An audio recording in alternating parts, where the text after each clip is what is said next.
बिस्मिल्लाहिर्रहमानिर्रहीम।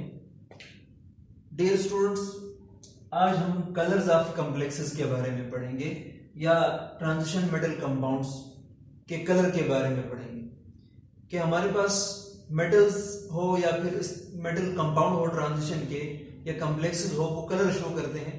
ये कलर क्यों शो करते हैं, इसकी क्या रीजन है, आज हम इसको देखेंगे। अब इस कलर को पढ़ने से पहले हम एक टॉपिक थोड़ा सा और देखेंगे जिसको हम क्रिस्टल फील्ड स्प्लिटिंग बोलते हैं।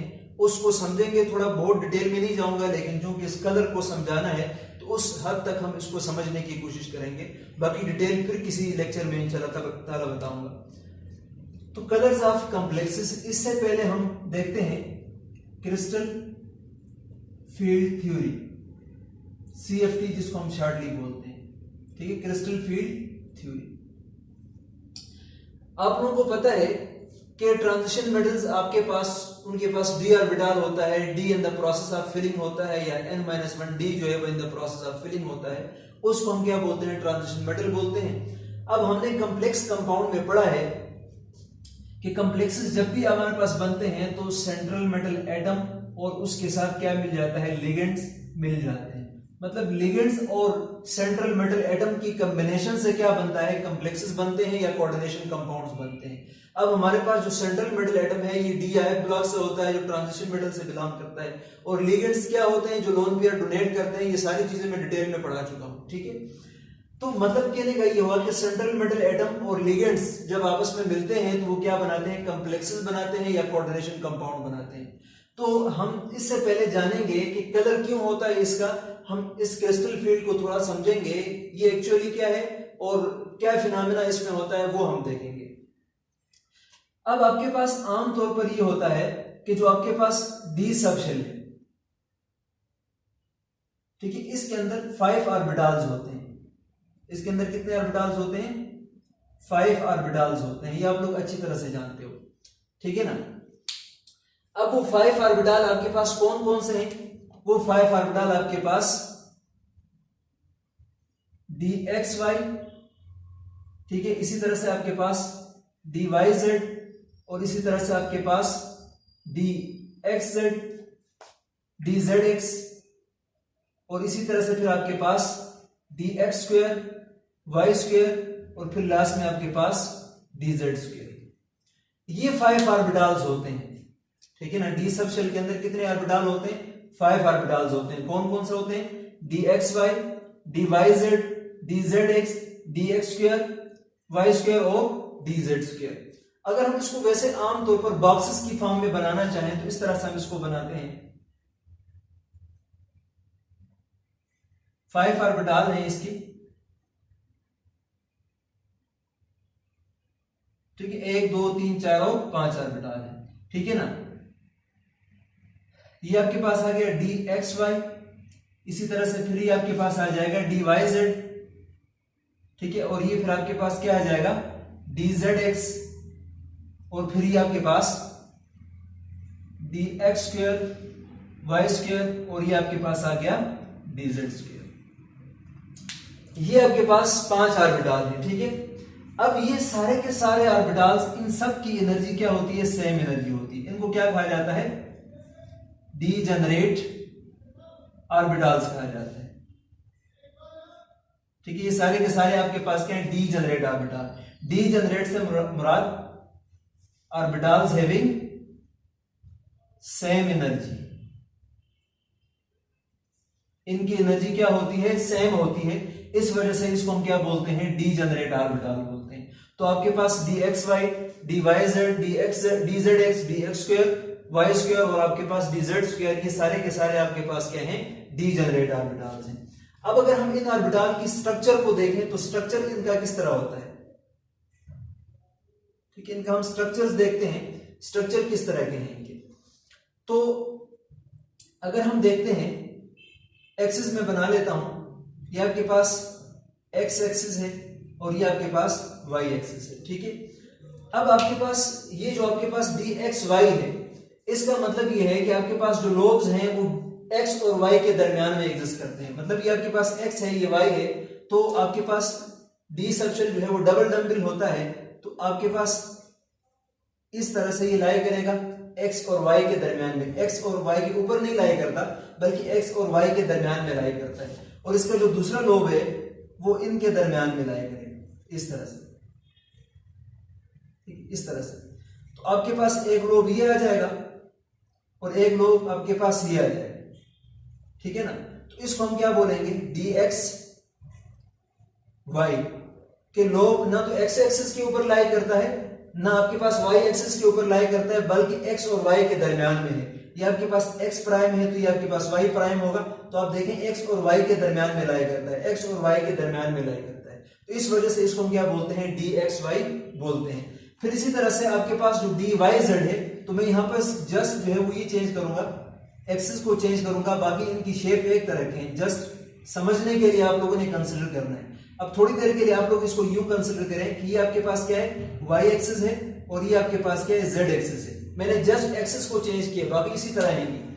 इसी तरह से आपके पास एक लोब आपका यहां पर लाई करेगा बिटवीन y एंड x, फिर इसी तरह से ये, और दूसरा लोब इनका ये। तो आप लोग देख सकते हैं कि आपके पास जो इलेक्ट्रॉन डेंसिटी है, बेसिकली आपके पास इलेक्ट्रॉन डेंसिटी को शो कर रहे हैं। तो ये आपके पास y और z के दरमियान में है, ये भी आपके पास y और z के दरमियान में है, y और z के दरमियान में है। तो इस वजह से इसको हम क्या बोलेंगे, dyz बोल देंगे, ठीक है ना। फिर इसी तरह से बच्चे आपके पास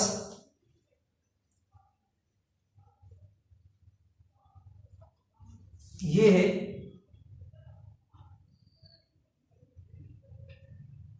अब इसको मैं क्या बना देता हूं, इसको मैं z बना देता हूं और इसको मैं x बना देता हूं, ठीक है ना। अब आपके पास क्या होगा,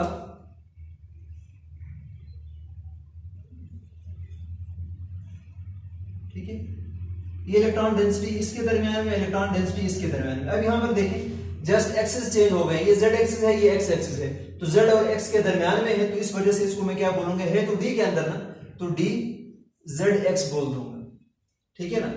इसी तरह से आपके पास जो नेक्स्ट ऑर्बिटल है वो ये है, ये आपके पास क्या है, x एक्सिस है और ये आपके पास y एक्सिस है। अब इस केस में जो लोब्स लाई करते हैं ये आपके पास एग्जैक्ट y एक्सिस के ऊपर, z एक्सिस के ऊपर लाई करेंगे, ठीक है। ये आपके पास x एक्सिस आ गया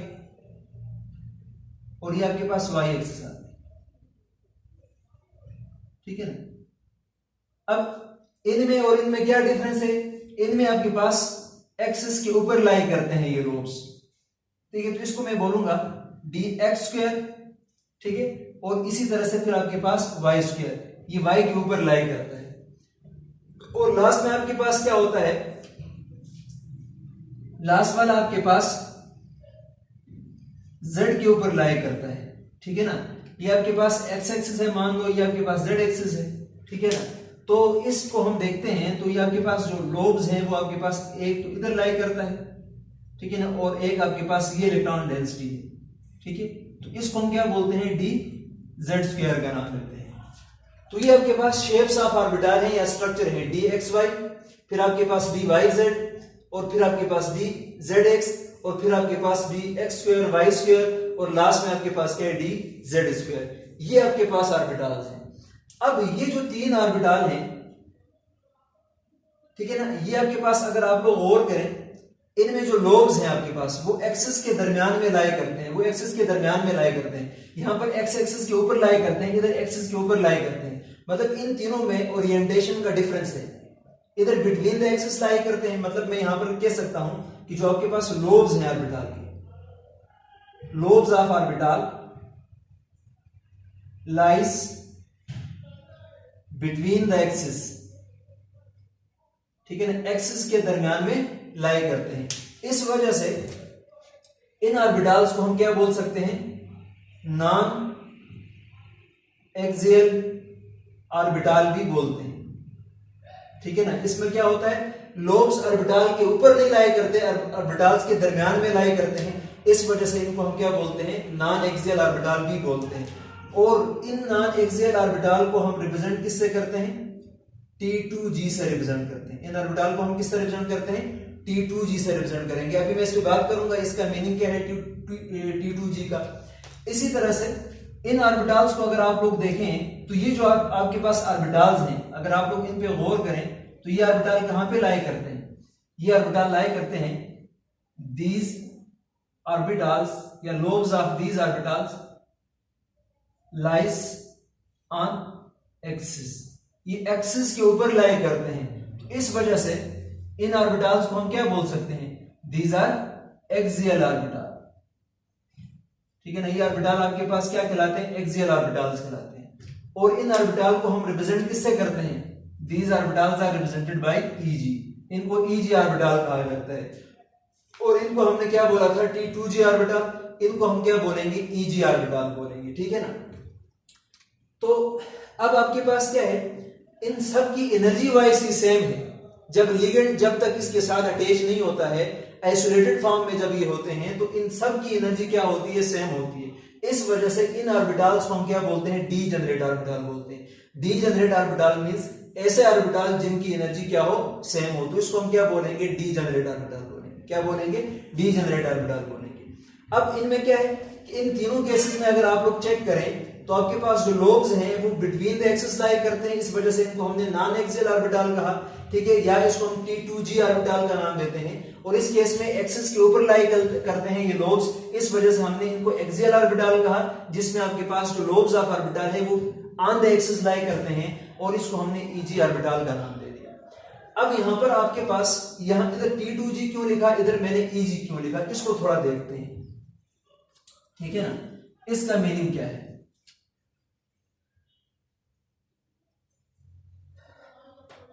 अच्छा जी, एक है आपके पास T2G। अब यहां पर अगर आप लोग गौर करें तो G का मतलब है GERADEC है। ठीक है, जेरेड इसको बोलते हैं या जो भी बोलते हैं, ये आपके पास क्या है? बेसिकली जर्मन वर्ड है। ठीक है ना, और इसका मतलब होता है इवन। ठीक है ना, अब बेसिकली ये आपके पास ये जो टर्म्स हम यूज करते हैं T2G या फिर आपके पास EG, ये बेसिकली ग्रुप थ्योरी से रिलेटेड है, तो हम इसके डिटेल में नहीं जाएंगे, जस्ट इसका मीनिंग देख लेंगे। अब जेरेड इसको बोलते हैं, इस जर्मन वर्ड है, इसका मतलब क्या है? इवन है। अब इवन से यहां पर क्या मुराद है? इवन का मतलब ये नहीं है कि आपके पास ऑर्बिटल 2 है, 4 है या 5 इस तरह के सेट होते हैं, इसका मतलब ये नहीं है। इसका मतलब ये है कि आपके पास क्या है? सिमेट्रिकल है, symmetrical with respect to centre of inversion, with respect to centre of inversion. ठीक है ना, इसको इसका मतलब क्या है? जी का मतलब क्या है? ग्रेड। जिस जर्मन वर्ड है इसका मीनिंग क्या है? इवन, और इसका मतलब होता है symmetrical with respect to centre of inversion. ये सिमेट्रिकल ऑर्बिटल्स होते हैं सेंटर ऑफ इन्वर्जन के रिस्पेक्ट से। अब ये सेंटर ऑफ इन्वर्जन से क्या मुराद है, इस बात को जरा समझ लेते हैं। मैं जो सेंटर ऑफ इन्वर्जन से मुराद, मैं इसी ऑर्बिटल को लेके समझाता हूं। मैं इनमें से कोई एक ऑर्बिटल लूंगा और सबका मीनिंग तकरीबन एक। ठीक है ना, अब आपके पास ये एक्सिस है और आपके पास लोब ये है और एक आपके पास लोब ये है। ठीक है ना, अब मान लो ये आपके पास क्या है? माइनस है, नेगेटिव वेव है। ठीक है ना, और ये आपके पास प्लस है, वेव फंक्शन है। बेसिकली आपके पास ये प्लस माइनस जो शो कर रहा हूं, दीज आर वेव फंक्शंस। अब अगर आप लोग देखें सेंटर ऑफ इन्वर्जन क्या होता है?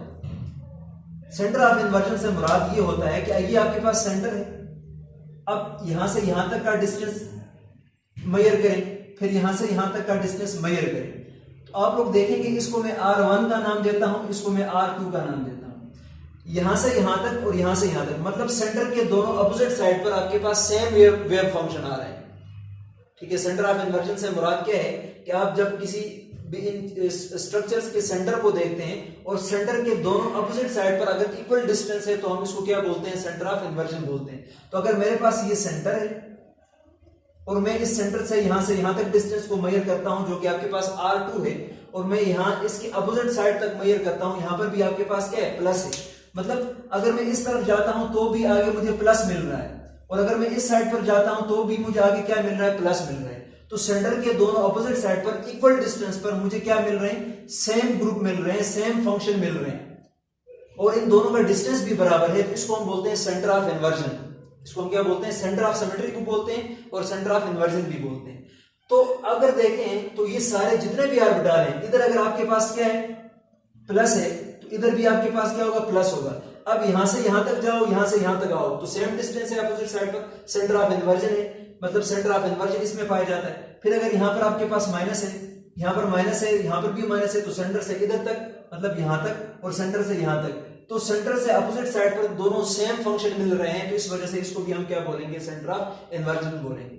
मतलब इन तमाम तीनों स्ट्रक्चर में अगर आप लोग गौर से देखते हैं तो आपको क्या मिलता है, सिमेट्रिकल डिस्ट्रीब्यूशन मिलती है with respect to centre of inversion. इस वजह से हम इसको जी से रिप्रेजेंट करते हैं। तो जी का मीनिंग क्या है, सिमेट्रिकल। जी का मीनिंग क्या है, इवन। इवन से मुराद सिमेट्रिकल ऑर्बिटल्स होते हैं with respect to centre of inversion.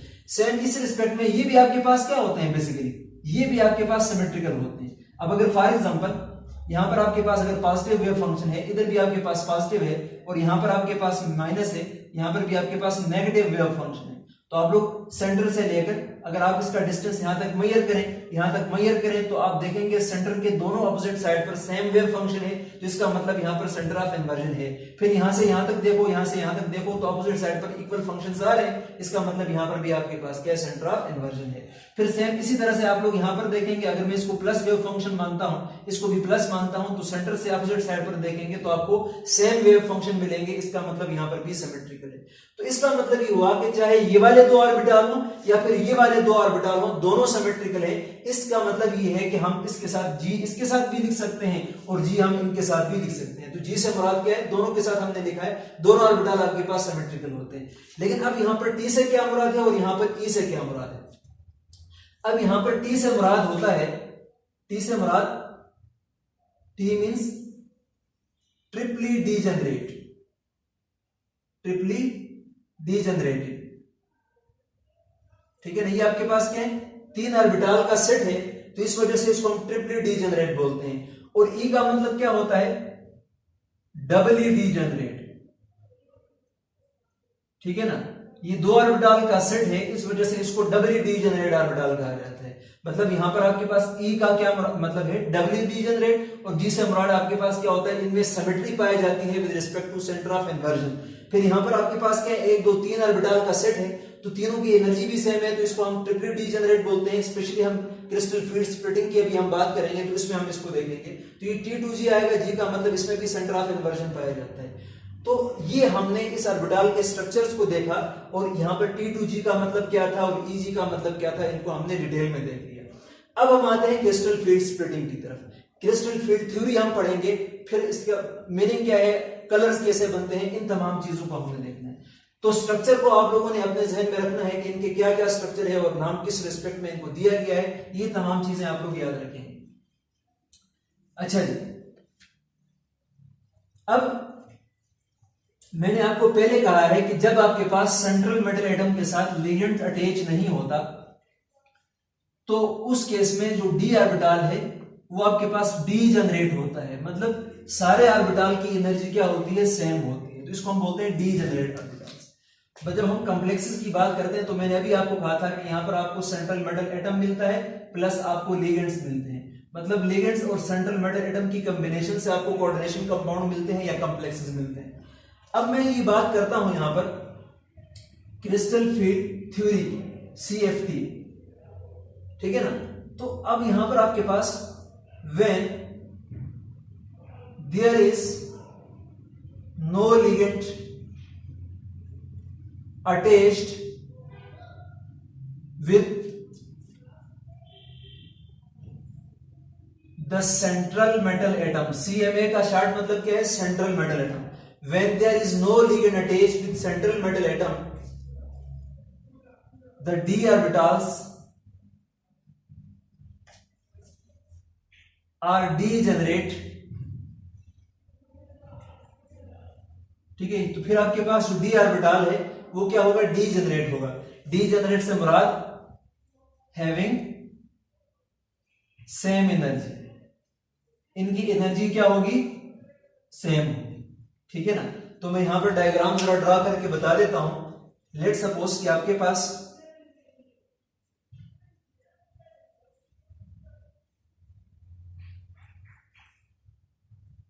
ये डी ऑर्बिटल है, 1 2 3, फिर आपके पास 4 और ये आपके पास 5 ऑर्बिटाल है।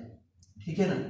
कौन कौन से आपको पता है, dxy, फिर आपके पास dyz, फिर आपके पास dxz, dzx, ठीक है ना, फिर आपके पास dx स्क्वायर, y स्क्वायर और आपके पास dz स्क्वायर। ठीक है ना। जब इसके साथ कोई लिगेंड अटैच नहीं है, ये आइसोलेटेड फॉर्म में है, ये आपके पास मेटल एटम, तो इस केस में ये जो आपके पास ऑर्बिटल है ये क्या होगा, डीजेनरेट।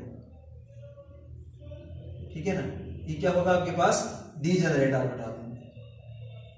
ठीक है ना, डीजेनरेट ऑर्बिटल्स, मतलब इनकी एनर्जी सबकी क्या होगी, सेम होगी, इनकी एनर्जी क्या होगी, सेम होगी। लेकिन अब आपके पास जब लिगेंड अप्रोच करता है इसको, ठीक है, जब क्या करता है, लिगेंड इस ऑर्बिटल की तरफ आता है, ठीक है ना, जब आपके पास लिगेंड इस ऑर्बिटल की तरफ आता है तो आपको पता है कि फॉर एग्जांपल, वैसे मैं रफली बात कर रहा हूं कि आपके पास जो डी है इसमें इलेक्ट्रॉन होते हैं, और जब आपके पास ये सेंट्रल मेटल एटम, आप इसको मान ले और फिर इस लिगेंड को मान ले, तो आपको पता है लिगेंड या तो नेगेटिव चार्ज होगा या इसके पास लोन पेयर होंगे। जब ये लिगेंड इसकी तरफ आएगा तो आपके पास जो सेंट्रल मेटल एटम के इलेक्ट्रॉन है, डी के अंदर वाले ये इलेक्ट्रॉन, और जो आपके पास लिगेंड के इलेक्ट्रॉन्स हैं, इनके दरमियान में क्या होगी, रिपल्शन होगी, इनके दरमियान में क्या होगी, रिपल्शन होगी। ठीक है ना। जब रिपल्शन होगी तो तब आपके पास इनकी डीजेनरेसी क्या होगी, ब्रेक हो जाएगी, मतलब ये ऑर्बिटल अपने डीजेनरेसी को लॉस कर देंगे।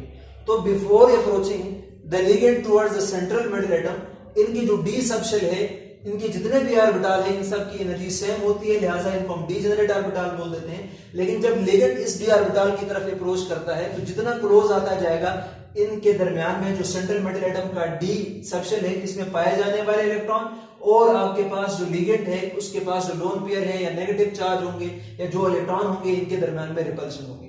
तो जब रिपल्शन होगी तो फिर डीजेनरेट ऑर्बिटल्स अपनी डीजेनरेसी को लॉस कर देंगे, ये स्प्लिट हो जाएगा इनटू हायर एनर्जी लेवल और लोअर एनर्जी, दो सेट में टूट जाएगा। ठीक है ना। तो हम ये कह सकते हैं कि जब आपके पास लिगेंड अप्रोच करता है तो फिर आपके पास क्या होगा, ये ऑर्बिटल स्प्लिट हो जाएंगे।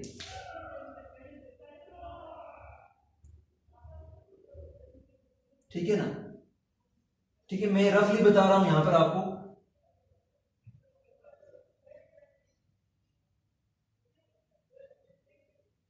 इस तरह से दो ऑर्बिटल की और आपके पास 3 ये। अब आप लोग देखते हैं पहले इन सब की एनर्जी क्या थी, सेम थी, ये डीजेनरेट थे। कब डीजेनरेट थे, when there is no ligand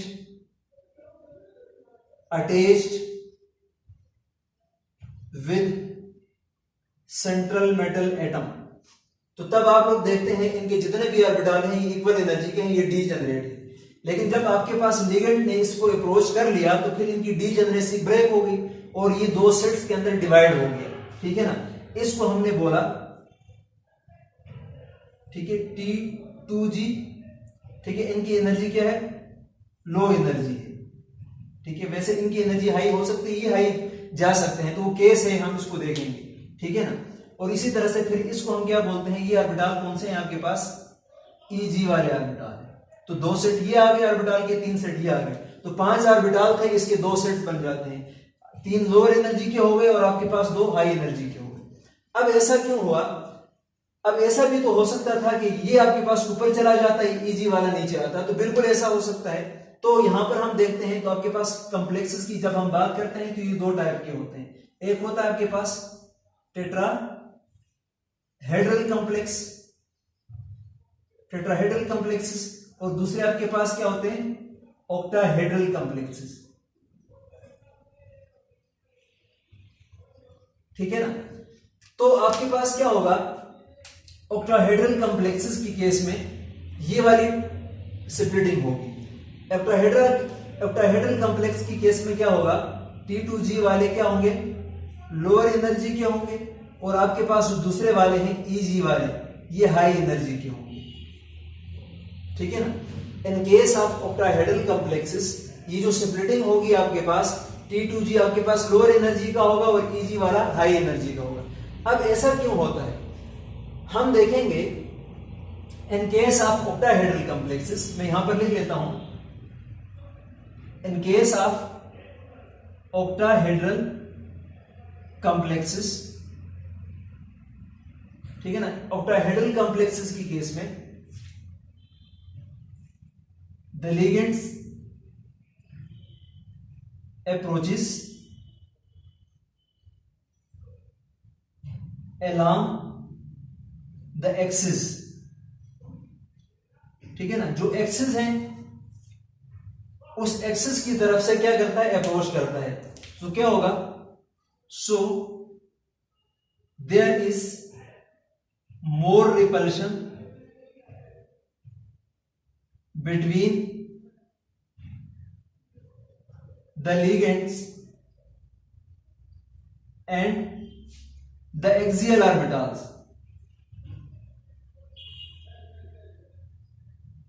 ठीक है ना।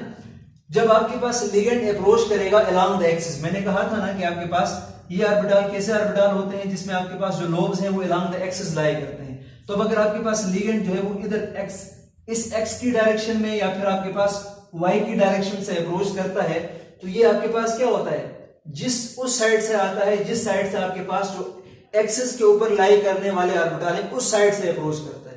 तो जब उस साइड से अप्रोच करेगा तो यहां पर पाए जाने वाले इलेक्ट्रॉन और लिगेंड के जो इलेक्ट्रॉन है इनके दरमियान में रिपल्शन होगी। मतलब ये होगा कि आपके पास जो लिगेंड है ये जिस डायरेक्शन से अप्रोच कर रहा है उस डायरेक्शन में आपके पास कौन से ऑर्बिटल आ रहे हैं, आपके पास dx² और आपके पास y² वाले, और दूसरा आपके पास dz², ये एक्सिस के ऊपर लाई करते हैं ना। तो लिगेंड भी उस एक्सिस से अप्रोच करता है।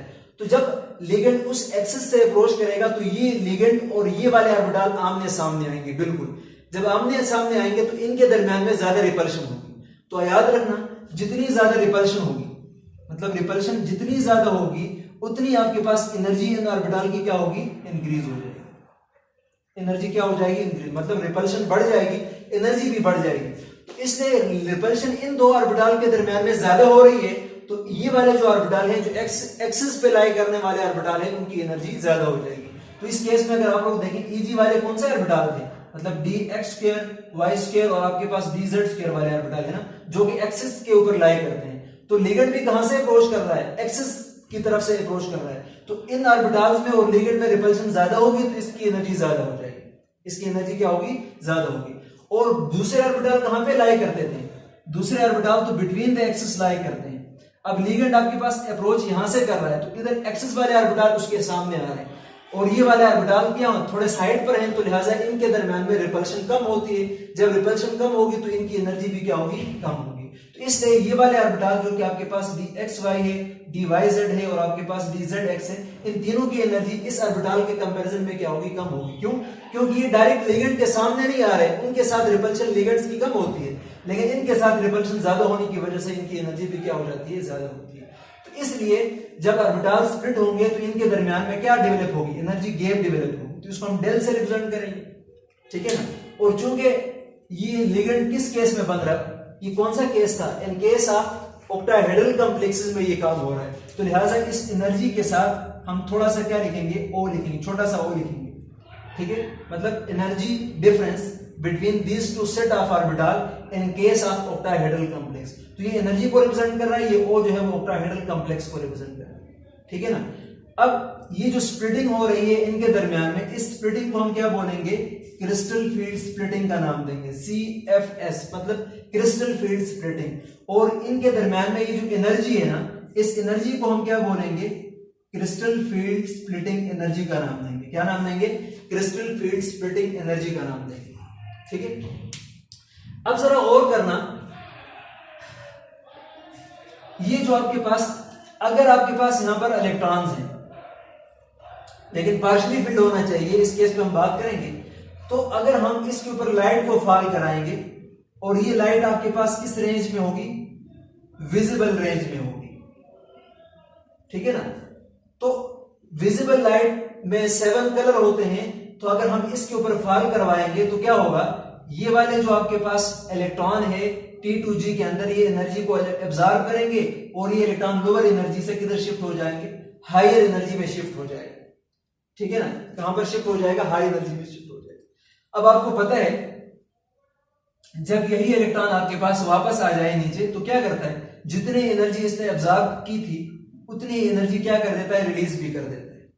तो इसका मतलब ये हुआ कि जब ये डी एक्साइट होगा क्योंकि आपके पास क्या करेगा, लाइट को इमिट करेगा, और ये लाइट भी आपके पास क्या होगी, विजिबल रेंज के अंदर होगी, ठीक है, जो हमारी आंख इसको डिटेक्ट कर पाएगी। और ये जो आपके पास विजिबल है, ये कौन सा कलर होगा विजिबल में, कंप्लीमेंट्री कलर होगा। कौन सा कलर होगा, कंप्लीमेंट्री कलर होगा। तो मतलब जो लाइट यहां से एब्जॉर्ब होगी उसका कंप्लीमेंट्री कलर रिलीज होगा और उसके अकॉर्डिंग हमें वो कंपाउंड कलरफुल नजर आएगा। और इसका दूसरा नाम डी ट्रांजिशन भी कहा जाता है, ठीक है, इसको हम क्या बोलते हैं, डी ट्रांजिशन भी बोलते हैं। वजह क्या है कि डी से डी में ट्रांजिशन हो रही है ना, या डी से डी में ट्रांजिशन हो रही है, तो इस वजह से इसको डी ट्रांजिशन भी कहा जाता है। तो अगर आप लोगों से कोई ये पूछे कि भाई आपके पास जो ट्रांजिशन कंपाउंड्स होते हैं या जो कॉम्प्लेक्स कंपाउंड होते हैं वो कलरफुल होते हैं, क्यों होते हैं, तो आप लोग ये बोलेंगे कि जब लिगेंड इनकी तरफ अप्रोच करता है तो बेसिकली इनके जो ऑर्बिटल हैं वो दो सेट के एनर्जी में कन्वर्ट हो जाते हैं, लोअर एनर्जी और हायर एनर्जी, और इनका जो एनर्जी गैप होता है वो कंपेरेबल होता है विजिबल लाइट के। इसलिए जब लाइट इन कंपाउंड्स के ऊपर पड़ती है तो आपके पास कुछ कलर इसमें अब्जॉर्ब हो जाते हैं और कुछ कलर जो इसका कंप्लीमेंट्री कलर है वो इमिट कर देता है, तो वो कलर भी आपके पास विजिबल रेंज में होता है, जो हमारी आईज इसको डिटेक्ट कर पाते हैं, जिसकी वजह से वो कंपाउंड हमें क्या नजर आते हैं, कलर नजर आते हैं। तो इसको हम डी ऑर्बिटल बोलते हैं क्योंकि डी से डी में इलेक्ट्रॉन जाता है, इस वजह से इसको डी ट्रांजिशन भी कहा जाता है। तो हम बोलेंगे बाकी कंपाउंड के अंदर ट्रांजिशन नहीं होती और ट्रांजिशन मेटल कॉम्प्लेक्सेस के अंदर डी ट्रांजिशन होती है या ऑर्बिटल की स्प्लिटिंग होती है इस लिगेंड की वजह से। इस वजह से इनके अंदर कलर होते हैं और इसके कंपाउंड जितने भी आपको नजर आते हैं वो कलरफुल नजर आते हैं। अब अगर मैं बात करता हूं, ये तो मैंने आपको ऑक्टाहेड्रल कॉम्प्लेक्स की केस बता दिया जिसमें T2G लोअर एनर्जी का था और EG आपके पास हाई एनर्जी का था। अब दूसरा केस देखते हैं, टेट्राहेड्रल कॉम्प्लेक्स का केस।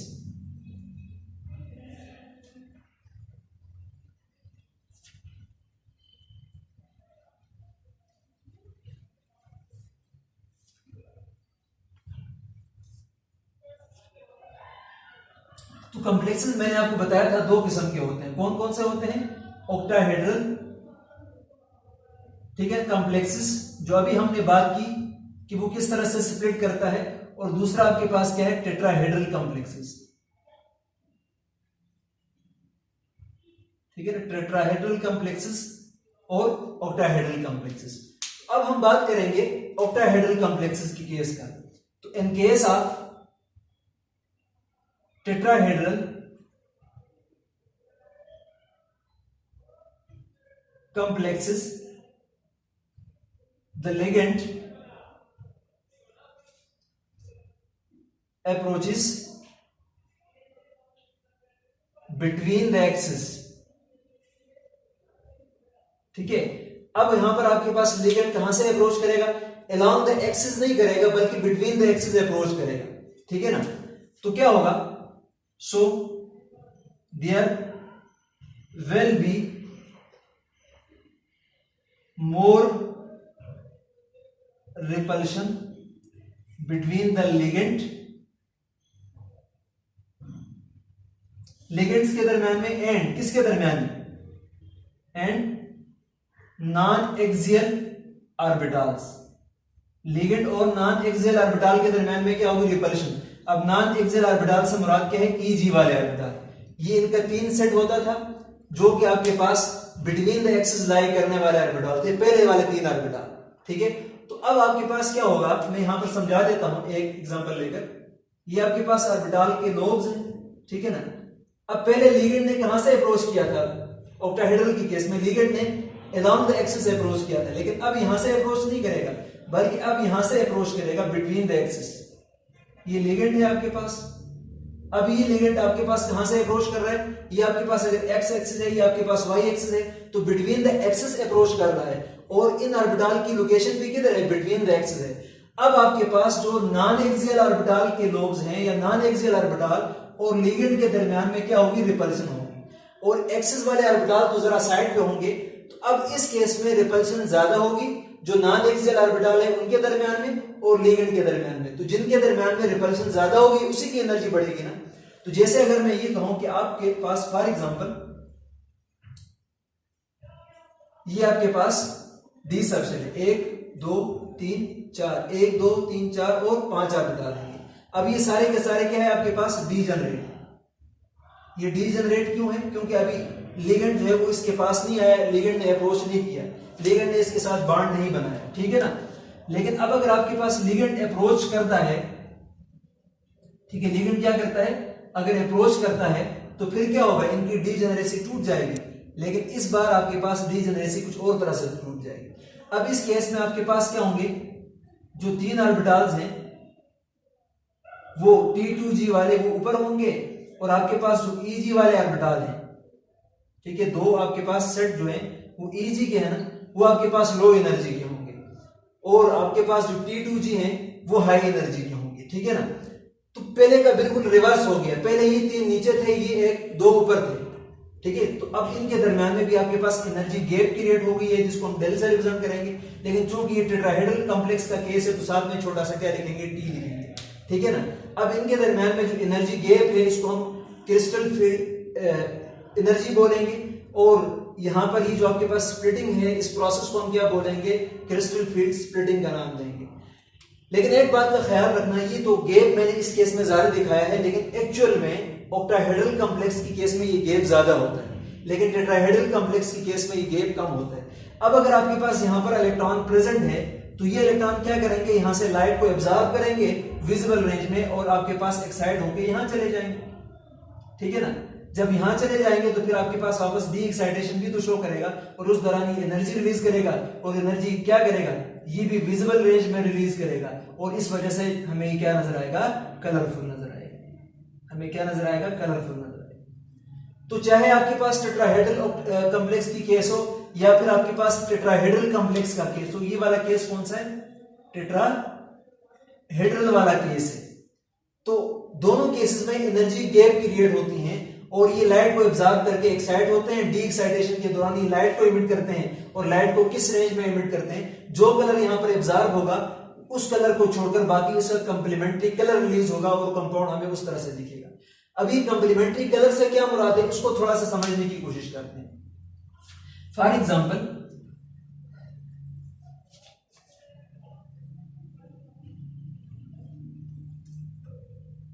लेट्स सपोज यहां पर हम कोई, जैसे हमने प्रिज्म तो पढ़ा है, देखा होगा, ठीक है।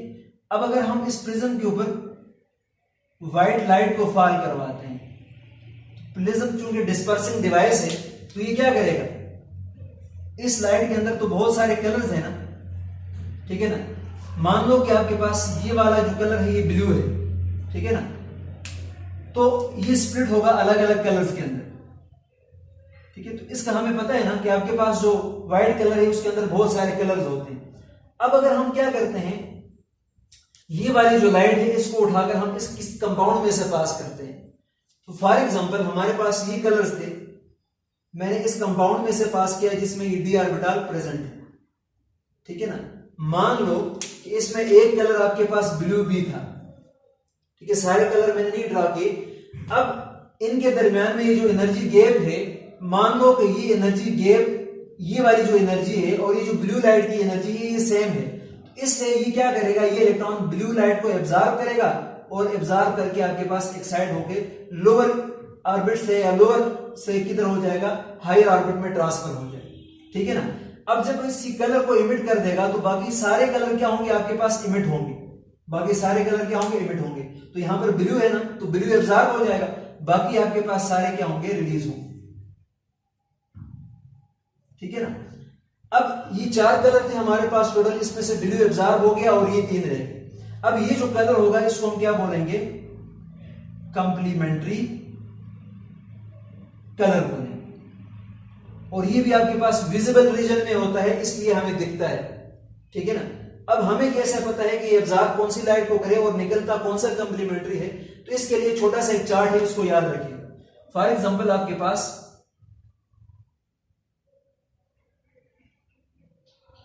ये है। अब इसमें अगर आप लोग देखोगे तो आपके पास जो ऑरेंज है उसका कंप्लीमेंट्री कलर ब्लू होता है, और ग्रीन का जो कंप्लीमेंट्री कलर है वो रेड होता है, और येलो का कंप्लीमेंट्री कलर वायलेट होता है। मतलब रेड का कंप्लीमेंट्री ग्रीन, ग्रीन का कंप्लीमेंट्री रेड, इसी तरह से ऑरेंज का कंप्लीमेंट्री ब्लू और ब्लू का कंप्लीमेंट्री ऑरेंज होगा। इसी तरह से वाई का जो येलो है उसका कंप्लीमेंट्री वायलेट और वायलेट का क्या होता है, येलो होता है। ठीक है, अब यहाँ पर अगर आप लोग गौर करें कौन सा कलर एब्जॉर्ब हुआ है, इन कलर में ब्लू कलर गायब है ना, यहाँ आपको ब्लू कलर नहीं दिखता है, ब्लू कलर यहाँ पर एब्जॉर्ब हो चुका है। तो ब्लू का कंप्लीमेंट्री क्या होता है, ऑरेंज, इसलिए यहाँ पर ये जो कलर इमिट होगा वो आपके पास क्या है, ऑरेंज कलर का होगा। मतलब जो लाइट यहाँ पर एब्जॉर्ब होगी उसका कंप्लीमेंट्री कलर इमिट होगा और उस रिस्पेक्ट में उसी तरह से फ्री कंपाउंड आपको दिखेगा। अब ये एनर्जी गैप का छोटा होना या बड़ा होना डिपेंड करता है कि आपके पास जो सेंट्रल मेटल एटम है उसकी तरफ जो लिगेंड आ रहा है वो लिगेंड आपके पास स्ट्रॉन्ग है कि वीक है। अगर आपके पास strong ligand central metal atom की तरफ आ रहा है तो ये एनर्जी गैप आपके पास ज्यादा होगा, और अगर आपके पास ये लिगेंड आने वाला लिगेंड वीक है तो उस केस में ये एनर्जी गैप आपके पास क्या होगा, कम होगा। मतलब स्ट्रॉन्ग लिगेंड की केस में ये स्प्लिटिंग ज्यादा होगी और आपके पास वीक लिगेंड की केस में ये स्प्लिटिंग वीक होगी। तो प्रैक्टिकली ये देखा गया है, वाटर वगैरह आपके पास हेलोजन वगैरह ये वीक लिगेंड्स में आते हैं, साइनाइड वगैरह, और आपके पास जो नाइट्रोजन वगैरह है, अमोनिया वगैरह, वो आपके पास स्ट्रॉन्ग लिगेंड्स में आते हैं।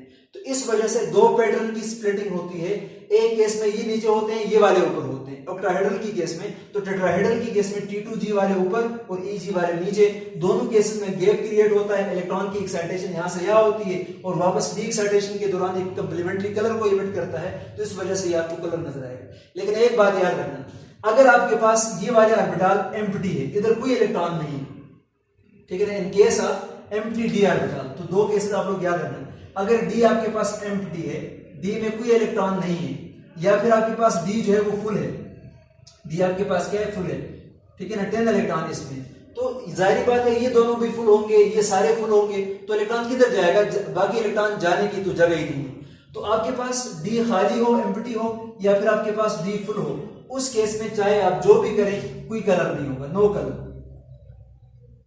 ठीक है ना। इस केस में बेशक वो ट्रांजिशन एलिमेंट है लेकिन उसका कोई कलर नहीं होगा। जैसे जिंक है, तो जिंक आपके पास +2 की फॉर्म भी अगर उसका ले लो तो वो कोई कलर शो नहीं करता। इसी तरह से स्कैंडियम +3 स्टेट में देखें तो डी उसका खाली होता है तो वो भी कलरलेस होता है। आप लोगों की बुक में एक चार्ट बना हुआ है, वहां पर बाकायदा तौर पर इलेक्ट्रॉनिक कन्फिगरेशन गिवन है और साथ में कलर गिवन है। जहां पर आपके पास डी ऑर्बिटल खाली है उसका कोई कलर नहीं है, जहां पर डी ऑर्बिटल आपके पास फुल है वहां पर कोई कलर नहीं है। इसके अलावा ये पार्शियली फिल्ड है या हाफ फिल्ड है तो वो क्या करेगा, एक्साइटेशन पॉसिबल है और ये कलर शो करेगा, ठीक है ना। तो आज हमने क्या देखा, कलर्स ऑफ कॉम्प्लेक्सेस कंपाउंड या ट्रांजिशन मेटल हमने देखा। तो कॉम्प्लेक्सेस क्या होते हैं, जो सेंट्रल मेटल एटम और लिगेंड की कॉम्बिनेशन से बनते हैं उसको हम कॉम्प्लेक्सेस बोलते हैं या कोऑर्डिनेशन कंपाउंड बोलते हैं।